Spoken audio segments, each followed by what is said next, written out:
Obsession.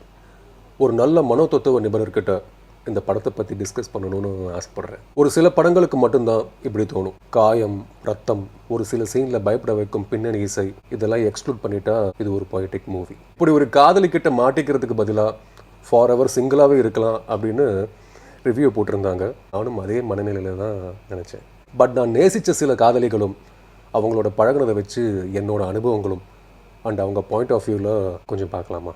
பெண்களின் கண்கள் வழியாக அந்த படத்தை பார்த்தா மேபி சில உண்மைகள் புரியும். எனக்கு இது ஒரு ஓமை படம் போல தோணுச்சு. ஓமை அப்படின்னா ஒரு பொருளை அதை விட சிறந்த அல்லது நன்கு அறியப்பட்ட மற்றொரு பொருளோடு ஒப்பிடுவது தான் ஓமையாகும். ரொம்ப இலக்கணமாக சொல்கிறேன்னா, மனசும் மூளையும் சொல்கிற மாதிரி நம்ம பெரும்பாலும் ரியாக்ட் பண்ண மாட்டோம். மனசு அல்லது மூளை சொல்கிறத உள்வாங்கி ஃபில்டர் பண்ணி தான் ரியாக்ட் பண்ணுவோம். உதாரணத்துக்கு சொல்லணும்னா, நம்மளோட லவ்வர் வேற ஒருத்தர் கூட நெருக்கமாக பேசுகிறத அண்ட் பழகிறத நம்ம 101% விரும்ப மாட்டோம்.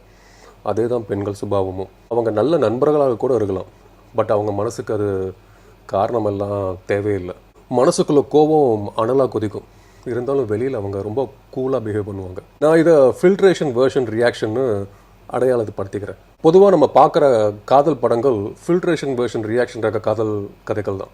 முதலாக காதல் வயப்பட்ட பெண் எப்படி இருப்பாள், அவள் மன ஓட்டம் என்னவா இருக்கும்? மின்னலை திரைப்படத்தில் இடம்பெற்ற வசீகரா பாட்டில் ஒரு வரி வரும், எங்கேயும் போகாமல் தினம் வீட்டிலேயே நீ வேண்டும் அப்படின்னு சொல்லிட்டு வரும். பாடினா மோசமாக இருக்கும், தான் வரியாக சொல்கிறேன். இந்த பாடல் வரிகள் நிறைய பேர் ட்ரோல் பண்ணாலும் இது மறுக்க முடியாத உண்மை. இது முதல் காதலில் மட்டும் இல்லை, பெண் எப்போதெல்லாம் கட்டுப்படுத்த முடியாத காதலில் சிக்குகிறாளோ அப்போதெல்லாம் இந்த பாடல் வரிகள் கெஞ்சல்களாக அவள் வாயிலிருந்து வரும். அதீத காதல் உணர்வுல ஒரு பெண் இருக்கும்போது தன் துணை கூடவே இருக்கணும்னு விரும்புவா. சமைக்கும் போது தேவைப்படும் உப்பு மாதிரி காமம் சிறுதுளிகள் இருக்குமே தவிர அதிகப்படியாக அவள் விரும்புவது தன் துணையோடு கிடைக்கும் ஸ்பரிசங்களே. ஆனால் இந்த மரமண்ட ஆம்பளைங்களுக்கு பொண்ணு மூடா இருக்கான்னு முடிவு பண்ணி அந்த நேரத்தில் கண்ட கருமத்தையும் உளறி வச்சிருவாங்க. ஒரு சில ஆண்கள் கேரக்டர் அசாசினேஷன் பண்ணிடுவாங்க. இதனால தான் நிஜத்தில் பெண்கள் வெளிப்படையா இருக்கிறது இல்லை. And they choose to wear the mask. மாஸ்கை கழட்டி போட்ட பெண் ஒருத்தி இருந்தா அதுதான் நிக்கி.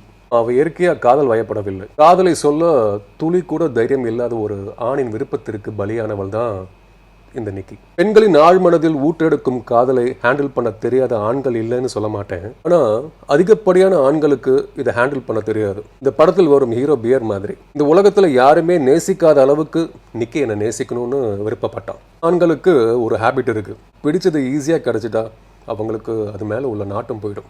காதல்ல கிரீன் ஃபிளாக் ரெட் ஃபிளாக் அப்படின்ற மயிரெல்லாம் கிடையவே கிடையாது. உன்னதுன்னா அது உன்னது. somebody else should not touch that.